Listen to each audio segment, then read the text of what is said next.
Silav roj baş, hevanno nûçeyên deqeyên dawî hene di derbarê Kobanî de êrişên çeteyên dewleta Tirk û Şamê yên li ser Kobanî. Dixwazim ji we re pêşkêş bikim Ferhat Şamî li ser hesabê xwe X'ê parve kiriye.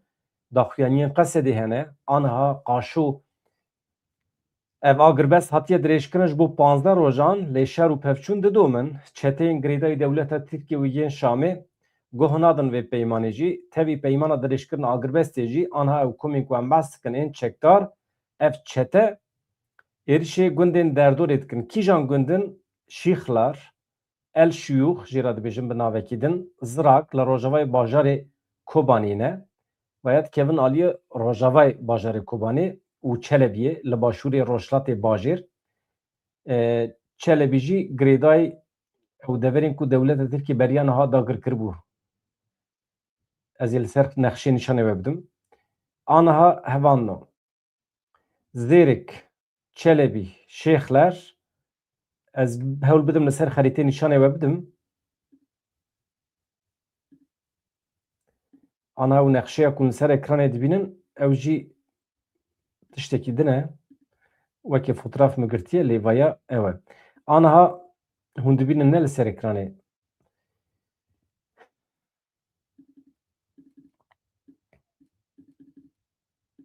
Hevanno Çelebî li vê derê ye.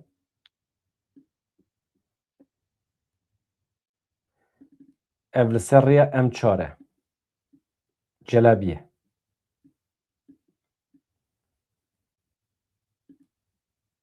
Ew se mirov bibîne. Celabiyê hatibû dagirkirin gelo. Beriya niha. Erê. Celabiyê ev dere hevanno. Tam yani hatine heta vê derê. Beriya niha çete gelekî ji vê derê dûr bûn. Niha hatine heta vê derê. Yani navbera vê derê û Kobanî jî hema bigirin bi qasî 15 kîlometre ye. Rêya M4 rêyekî dirêj e. Ji Qamişlo diçe heta Helebê ji vê derê heta Şamê dadkeve. Niha temamê rê dibin kontrola wan de ye. Ji xwe eger ev rê teslîmê çeteyan nehata kirin, dikarîbû weke korîdorekî bihata bikaranîn ji bo ku merv ji Qamişlo derbasî Kobanî bibe. Hevanno ez hema çend nûçe ji we re pêşkêş bikim êdî em binêrin ka şer û pevçûn ber vê ku derê ve diçe. Aniha amadekariyên Kobanî çiqas têrê dike ji bo berxwedan li hember van çeteyan ku bi erebeyên zirxîtên wê derê dewleta Tirkiye fotoğraf derdikevin. Dewleta Tirkiye bêk û veşê re tank dişîne, erebeyên zirxî dişîne, erebeyên ku dikarin di şer de pêş bikevin li gorî coğrafya heremê dişîne ji çeteyan re. Fotoğraf derketine. Yani pir rêyan da dikarin bişînin. Mesela ev Cerablus di kontrola wan de ye. Ji Cerablusê dişînin ya ve naşêrin. Dewleta Tirkiye ji xwe di vî şerê de alî ye. Yani aliyê şer e. Aliyê şer e hevan da. Em wisa bihêlin eva ya Kobaniyê bila li ser xetê be yan jî ez wisa bihêlim. Niha min çima anî vê derê bêrûmetî ew e ku mirov hewciyê însaf û merhemeta dijminê xwe bibe. Hevanno pir zor e. Rewşa ku milletê me aniha tê de ye em hewciyê agirbesta dijminê xwe bûne. Em hewciyê dewleta Tirkiye bûne ku ji me re korîdorekî vekî em alîkarî bigînin milletê xwe ê Kobanî. Yani aniha em di pozisyonekî pir bêrûmet dane. Em çawa ketin vî halî hêjî me fehm nekiriye. Mesele ew e. Niha şervanên me bi qasî ku ji destê wan tê hevalno li ber xwe didin. Şervanê YPG, YPJ bersiv didin êrişan. Şervanan di çarçoveya mafê parastina rewa de. Yani hewl didin di vî halê xwe de hewl didin agirbestê binpê jî nekin şervanên me. Di bersivdayîna êrişên li gundê Çelebiyê de du wesayîtên zirxî gelek erebeyên çeteyan hatin îmhakirin. Li gundê Şêxlerê gelek kuştî û birîndarên çeteyan jî hene. Li gundê Zêrikê jî pevçûn aniha di van deqeyan de berdewam dikin. Yek ji tiştê ku bû sebeb ez ji we re weşana zindî çê bikim ev e. Niha bername mina esasî vê êvarê ye. Vê êvarê hevanno saet di hevdan de yani piştî saet û nîvekî din mîvanê min tê میوانê min Weysî Dağ e, Doktor Weysî Dağ ji zanîngeha Qudsê rêca min ji we ev e hûn jî pirsê xwe bikin di derbarê tekiliya Kurdan û İsraîlê. Heqeten İsraîl alîkarî dide Kurdan nade Kurdan. İsraîl di plan û projeya azadbûna Kurdan de çi rol dikare bilîze. Aniha em ketine pozisyonekî wisa pêdiviya me bi her dostî heye di qada navnetî de. Heqeten İsraîl em firotin yan na. Yani divê komploya li hember Kurdan de İsraîl cih digire cih nagire. Weysî Dağ wê bersiv bide me hûn jî werin pirsê xwe jê bikin. Yani ez dibêjim qey bersivî wî wê pir zelal bin, samîmî bin. Yani ew jî welatparêzekî me ye û Kurd e û tekiliya wê bi İsraîlê pir baş e, li wê derê akademîsyen e, dixebite û haya wî jî pir tiştan heye. Ev civîna ku li Parîsê çêbû peymana di navbera İsraîl Şamê de çi li xwe digire. Di wê peymanê de komplo li hember Kurdan çêbiye çê nebiye. Sibê du spek Kurd federasyon ragihînin ya jî serxwebûna xwe ragihînin. İsraîl çi qas dikare piştgirî bide Kurdan. Yani piştî vê saetê merov rabe here bi Şamê re bide bistîne û merov Şamê dawet bike ji bo demokrasiyê ve ya tamamen hakikaten saftiye. Yani saftirîkiye ku merov ji Şamê demokrasî hêvî bike. Yani saftirîkê herî mezin jî ew e merov ji Tayyip Erdogan û dewleta Tirkiye demokrasî hêvî bike. Yani acayip tiştekî paradoks e. Divê êrişa li ser Kurdan de Tayyip Erdogan û dewleta Tirkiye rola sereke dilîzin, Colanî, Ahmed El-Şara ji xwe re kirine alet li hember Kurdan bikartînin. Di vê derê de İsraîl çi rol dilîze em nizanim. Amerika çi rol dilîze em nizanin. Salih Müslüm wê rojê derketiye dibêje nûçeyên ku dibêjin Amerikayê pêşniyaz li me kiriye ku em li hember heştê şeibî şer bikin divê derewe. Dibê min tiştekî wisa negot. Nabêje mesele derewe. Dibê min tiştekî wisa negotiye. Îdî gotiye negotiye em nizanim. Ji ber ku vê meselê li wî bar dikin. Dibêjin wî gotiye ku di civîna li Hewlêrê de Amerikayê ji aliyê Kurdan re gotiye hûn tên li hember heştê şehbî li hember şiiyan şer dikin şer nakin. Aliyê Kurdan gotiye derdê me ku li hember cîranê xwe şer bikin tune. Wê demê gotiye tamam. Xatirê we êdî em alîkariya xwe ji bo Kurdan dibirin. Ez bawer nakim wisa me nişkeva di civînekî de merû biryarekî bide. Merû qet nebe wext dide Kurdan ji bo bişêwirin bi hev. Îja niha qedera Başûrê Kurdistanê Rojavayê Kurdistanê di vê çarçovê de yek e. Lê ez di wê qenaetê de me hevandino îjab nake merûv Amerîkayê sûcbar bike, İsraîlê sûcbar bike yan dewletê de. Di vê derê de düşminê me yê sereke dewleta Tirkiye yê ku hebûna me naxwaze dewleta Tirkiye eger Amerika îro li cem cî nagire tamamen ji ber siyaseta dewleta Tirkiye her cüret havîz daye Amerikayê sirf ji bo Kurd nebin xwedî pergal. Êdî 777 car em dibêjin pêvajo jî dewleta Tirkiye jî temamî ji bo tunekirina pergala Kurdan e. Me got û got em ê car din bibêjin. Yek ji armancên sereke ê dewleta Tirkiye di vê pêvajoyê de tunekirina Rojavayê Kurdistanê bû û bi ser jî ket.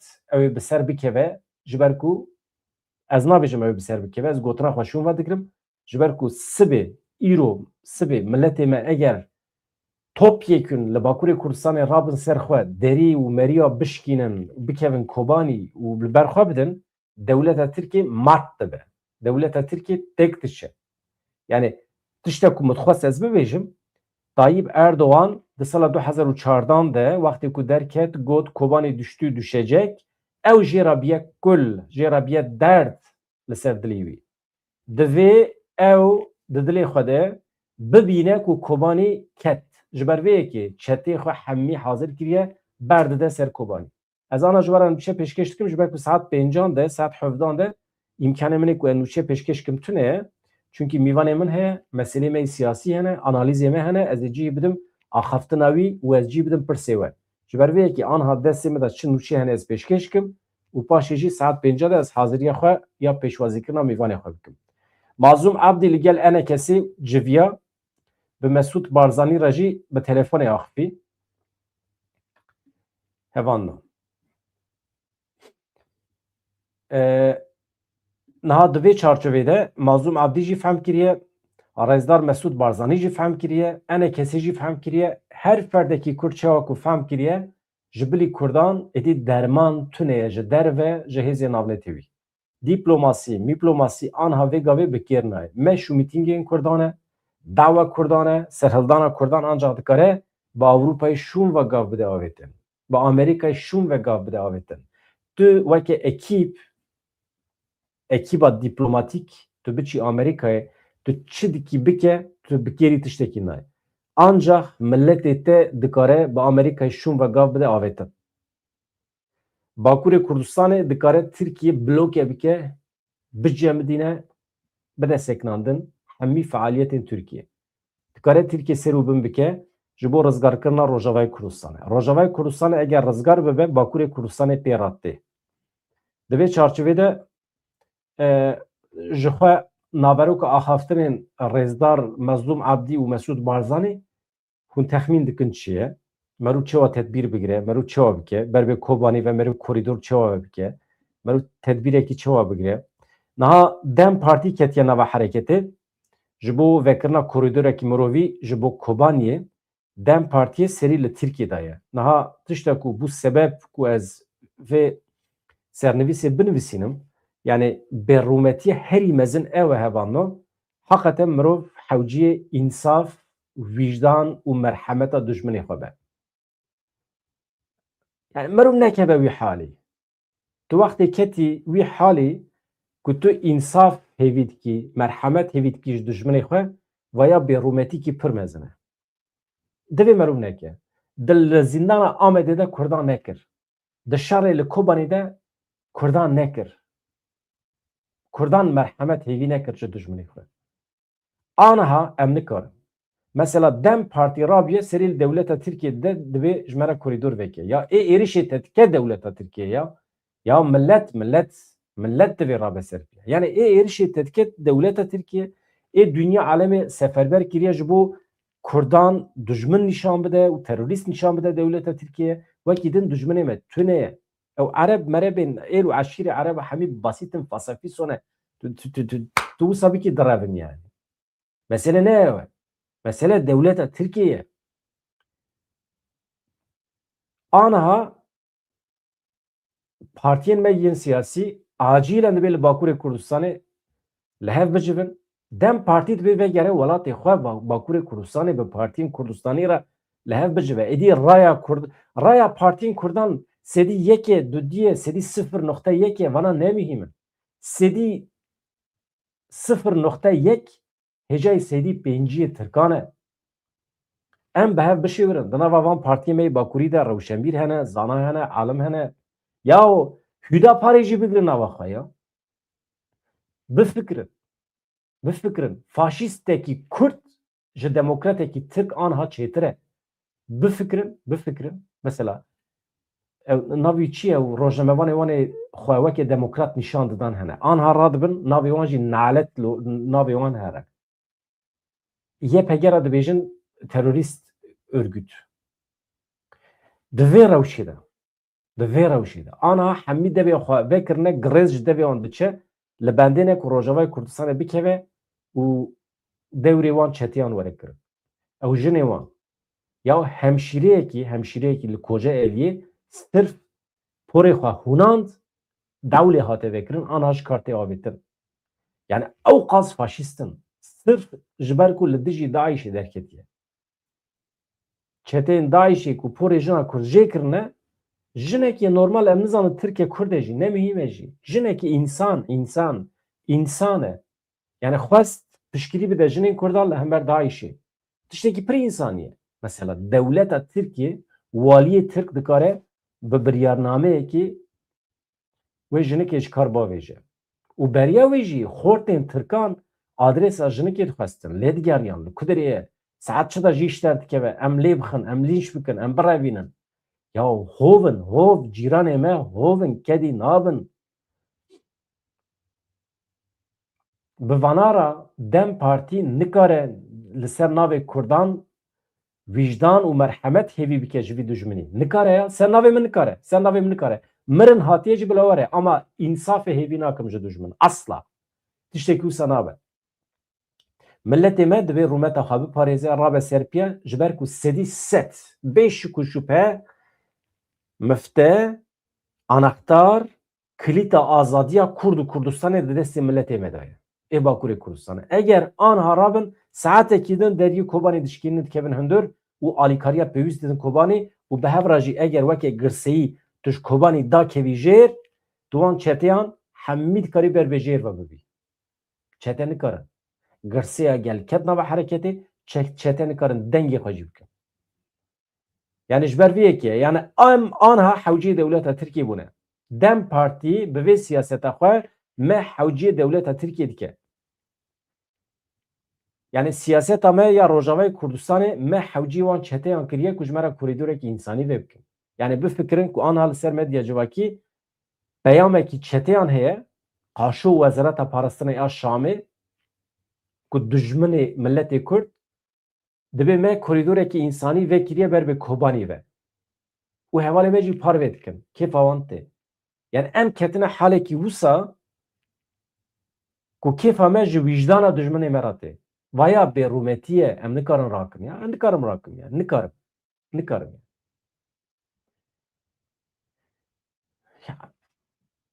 Yani nabe yani. Yani nizanim. Yani dayîkekî ji bo ewladê xwe dikeve rewşekî wisa bêrûmet belkî mümkün e yani. Belkî mümkün e. Belkî bavekî ji bo zarokî wî bifilitin ji mirinê belkî vê bêrûmetî qebûl bike. Lê yani me dixwest ku Dem Partî destê xwe li masê xe helwestekî ciddî nîşan bide. Me dixwest ku ji bo Rojavayê Kurdistanê siyasetmedarê me ê ku heta niha siyaseta Rojavayê Kurdistanê meşandine û serwerin rabin destê xwe li masê xin biryar bidin milletê me bixin nava hereketê bi şiklekî bawerî bidin milletê me.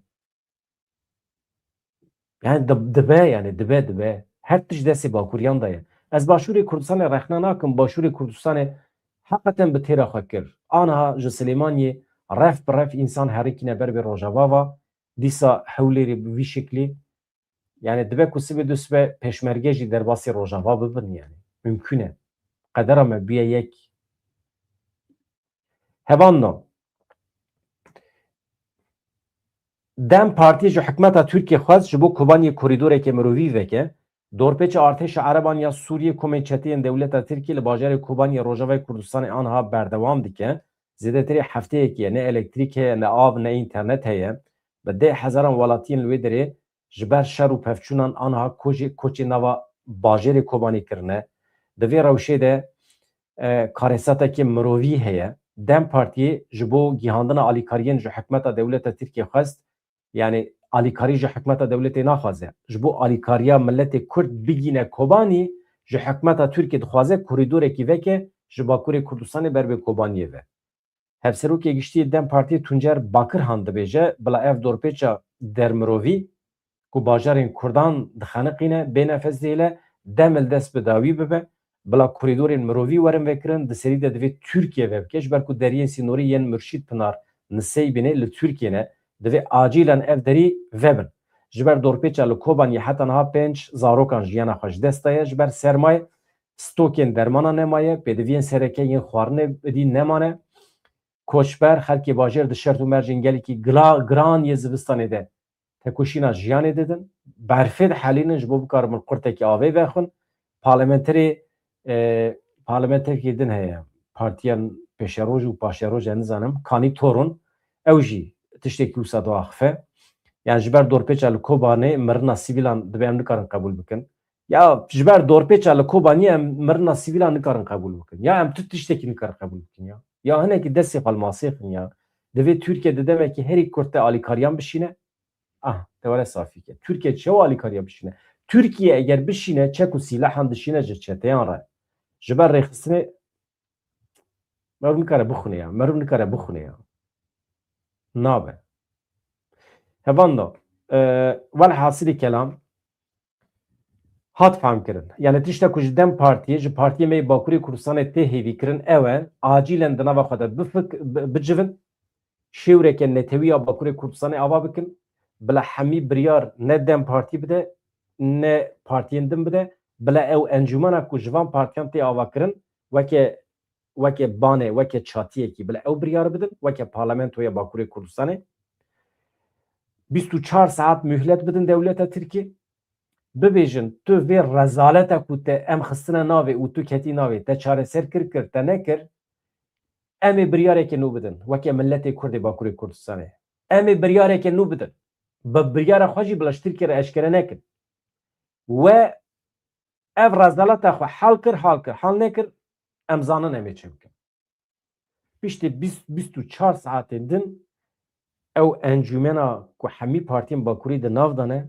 bila derkeve bibêje îşê me bi dewleta Tirkiye nemaye em cihê dibin arkadaş ev dewlet ne dewleta me ye Rojavayê Kurdistanê ev êrişên terorîstî ên ser milletê Kurd nîşanê me da ku dewleta Tirkiye ne dewleta me ye ji vê saetê şûn ve ji vê mesela Rojavayê Kurdistanê şûn ve tu insanekî tu mexluqatekî nikare li ser gelê Kurd ferz bike ku dewleta Tirkiye dewleta Kurdan e ê min nikare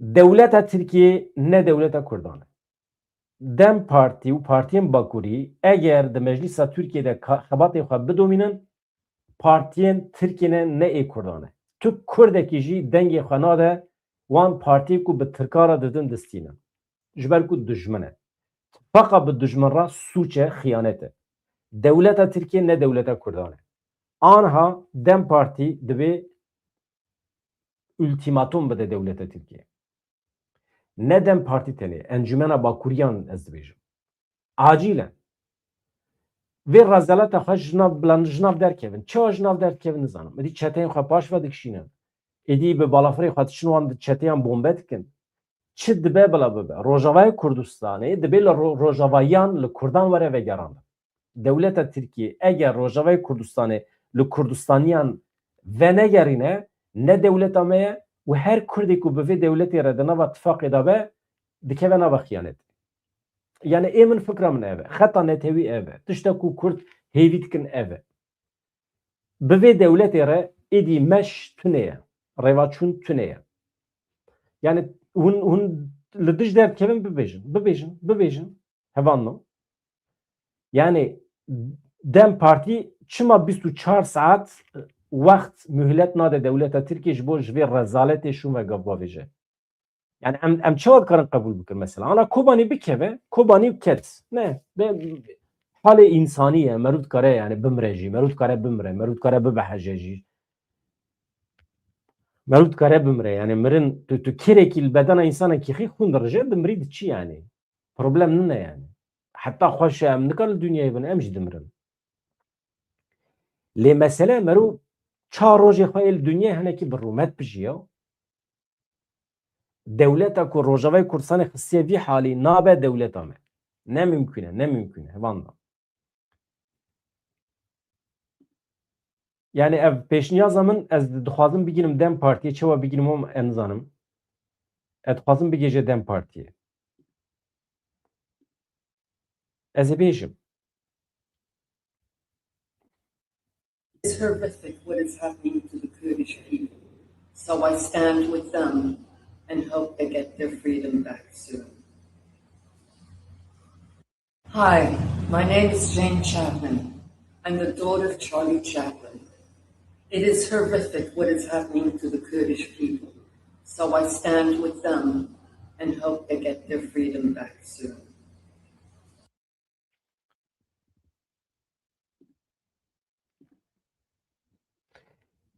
Evan navdarên cîhanê bêdeng namînin ew jî dibêjin xwazî Kurdistaneke azad hebiya na piştî ku çeteyên dewleta Tirkiye û ê Şamê êrişên Kurdan kirin gelek kesayetiyê navdar jî ê cîhanê piştgiriya xwe ya ji bo Kurdan beyan kirine yek ji wan jî keça Charlie Chaplin e ew komedyenê efsanewî ê cîhanî navê wê Jean Chaplin e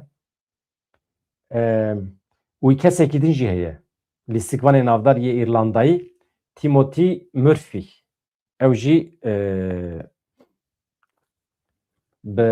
bi peyamên vîdeoyî nerazbûna xwe nîşan dane li hember wan êrişan ku dewleta Tirkiye tîne ser Kurdan bi tevî çeteyan ya Tirkiye wisa rezil tevdigere mjwara vesbejî got. Yani artêşa xwe naşîne eskerekî xwe jî nade kuştin wan çeteyan dixebitîne û ve jî naşêre erê dikim yani dikim. Çünkü lambeya kesk girtiye ji Amerîkayê. Qada navnetî jî xwe re hazîr kiriye yani. Niha Jean Chaplin, keçe Charlie Chaplin di peyama xwe de balê dikişîne ser rewşa mirovî ya li herêmê dibêje Lav, navê min Jean Chaplin e, ez keça Charlie Chaplin'im. Tiştê ku tê serê gelê Kurdistanê dibe tirsnak e, mirovan ditirsîne, endişe yani, endişe dide insanan. Loma ez li keleka wan disekinim, hêvî dikim ku di demeke nêz de azadiya xwe bi dest bixe milletê Kurd. Aktorê İrlandayî jî dibêje, xwazî Kurdistaneke serbixwe hebiya. Ka ez hewl bidim fotoğrafî wî peyda bikim. Fotoğrafî wî hebû normal cemin.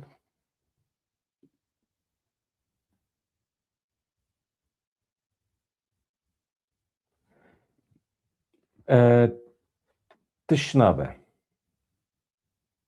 Tişnabe fotoğrafî ez ê nebêjî dibe. Bila awsa ciwan hecû li ser ekranê be ji ber ku ez ê behsa wî jî bikim.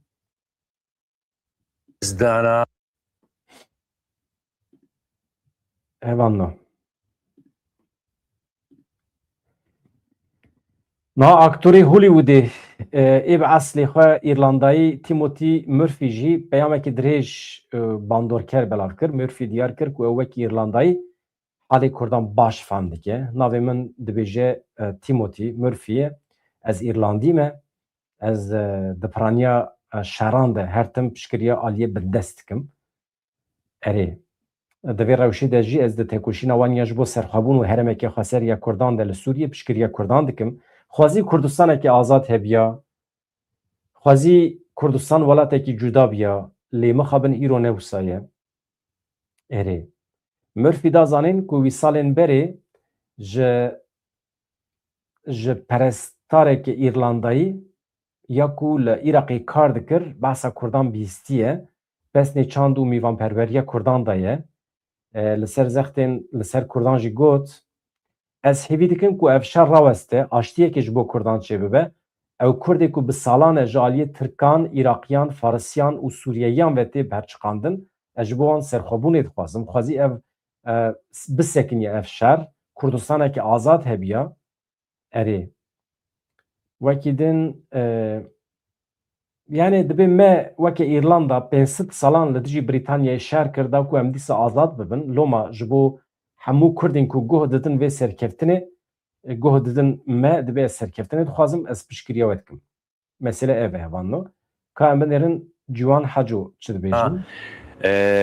خطرك مظن سر خلق مي كوباني بلي خوش كوبرين هجاون دلال ملطي كردي بالرمات يرو كوباني بن توربيجك مظن يا يرو مبهيز شار زاروك الورد جاني خوش دسدانا خطرك مظن سر خلق مي كوباني هيا این نآف هیا ننان هیا نخوارن هیا نمازوت نکاربت تشتگنینا نهات خوازن وی لروجاوای کردستانی حموی چه بکن نهات خوازن باریکاریا گروپین تندراو حکومتا سوری و دولتا ترک حکومتا ترکیه خوازن دورپی چکه سینور مزن چه بکن و سینور نابینا روجاوا و باشور کردستان بخنا بندسه خدا نه اف خطر ها نه گفت چه به کاریسات کم مزن جلو ماجید وی ام هوارا خوام بگهنا امریکا اوروپا و اسرائیل دورنا بهوارا ما کردا و تریل پیشا منینا و دوی ام هر چار پاچار سر پیابن اچاوی کردا ماج دکم از برخودانا و پیروز کم دوی ام حمو وی برخودانی بمشینن حتی داویه حتی سرکفتنی تالیجی سرکفتن یا ملطی کردا قربانا و بم گلک سپاس Ah. Hêjî dibêje em dengê xwe bigînin Amerîkayê ya yek waniye serê Amerîkayê mamoste ya. Ya işte Kurdin, em Kurd wisa ne yani em Kurd pir safin pir safin. Em dengê xwe bigînin Ewropayê dengê xwe bigînin em dengê xwe çawa bigînin binêrin yani qesra spî yani em çawa dengê xwe bigîne. Em çawa dengê xwe bigîne. Yani qesra spî li wê derê porê keçekê Kurd li wê deyê darvekiriye, sembolîk e. Amerika nabîne. Çi bikim yani nabîne.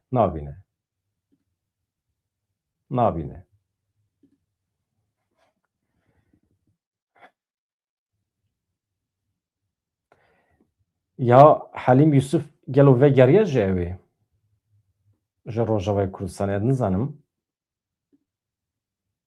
Ev jî peyameke nivîskarê me Halim Yusuf e. Erê. Rojavayê Kurdistanê ne aliyeke lê çar aliyên Kurdistanê ye. Erê. Parastina wê jî erkê her çar aliyan e Rojava bi tenê nehêlin. Îro û aniha dibe ku sibê dereng ve dibêje. بهنا كردستانێکی خۆش li me dide û em ê bi vî rihî dem baş hevalên hêja silav û rêz ji bo we tevon a rihekî ew qas xurt di Rojavayê Kurdistanê de ye yanî tu cara wisa çêne bûye her kolanek tu têre derbas dibî her bajarek tu têre derbas dibî yek ji Rojava ye yek ji Rojhilat e yek ji Bakur e yek ji Başûr e Rast e. Hakikaten Rojavayê Kurdistanê hemî Kurdistan kiriyek. Hevan ana nûçetê dibe êriş hene êrişên li ser Kobanî aniha didomin wekê nûçe hatiye. Rast e ez li xerîtê binêrim di xerîtê de guherînekî pir ciddî xuya nake. Ji Kobanî jî pir zehmet e merû agahî bigire ha. Yani internet tune yani aniha merû çawa bike nizanim. Yani ajansê me aniha nikarin ew jî ajansê me jî xeber nikarin bigirin ji Kobanî. Ana ez dinêrim. Yani hemî ajansê me li pêşiya min in. Ya pir balkêş e ez îro normal Euronews yek ji wan çavkaniyê min e ku ez jê nûçeyên cîhanî digirim. Lê ez îro mixwest di derbarê Rojava de hinekî bibînim ka dünya alem çi dibêje. Ya nûçeyekî tune ya. Yani di dünyayê de nûçeyekî tune di derbarê Rojava da. Ya acayip tiştekî. Kesayetî navnetewî tiştan dibêjin. Lê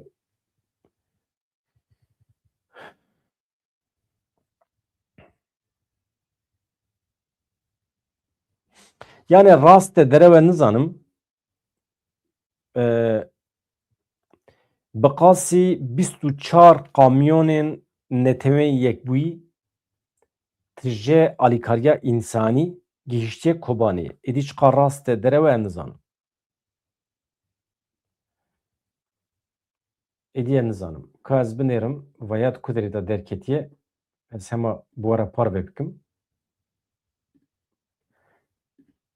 Em jî hêvî dikin rast be.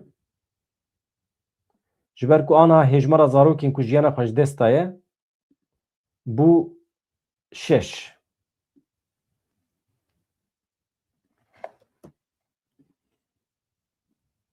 Tamamen aniha hevan da. Ez vê nûçeyê bi were par vê bikim. Nûçeyekî lezgîn e.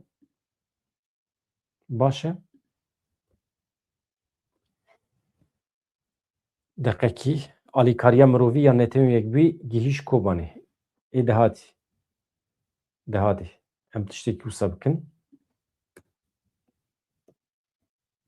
Ka ez vê li ser ekranê binivîsînim. Maqsed bikeve qeydan hûzanin. Ewsa.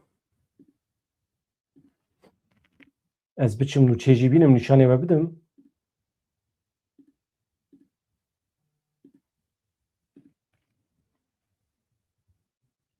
Nûçe ev e hevanna.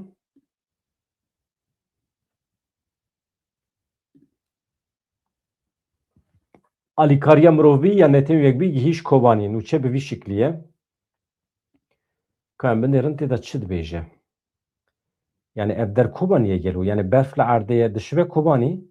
Lê hevalê me ê ku Kobanî aniha di van deqeyan de li me temaşe dikin eger bikaribin ji me re peyam bişînin bêjin temame rast e. pişras bikin baş dibe. Yani rast e hatta ku di nava axa devleta Tirkiye'de, di nava bajarên Türkiye'de çalakiyên pir mezin ê Kurda çênebin, Türkiye şûn ve gav navêje. Rast e.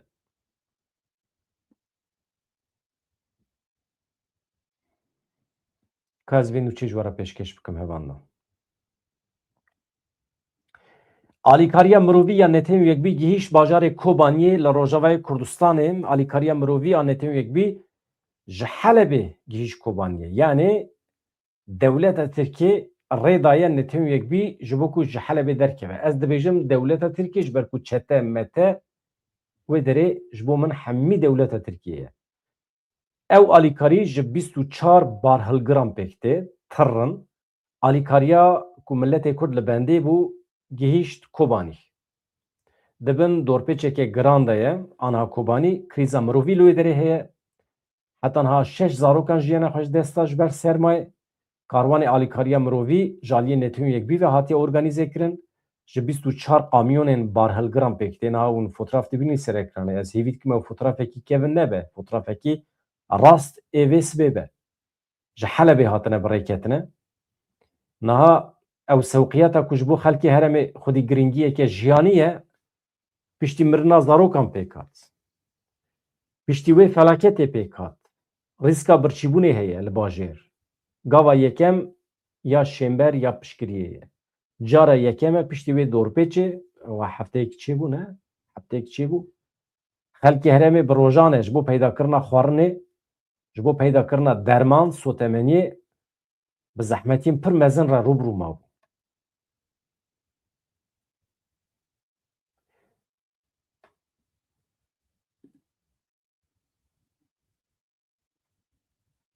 Mesele ev e.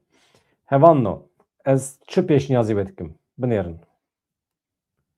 Aniha nûçeyên deqeyê dawî wekî din tune bin, ez ji we re çi dibêjim? Yani ew artîstê ew ê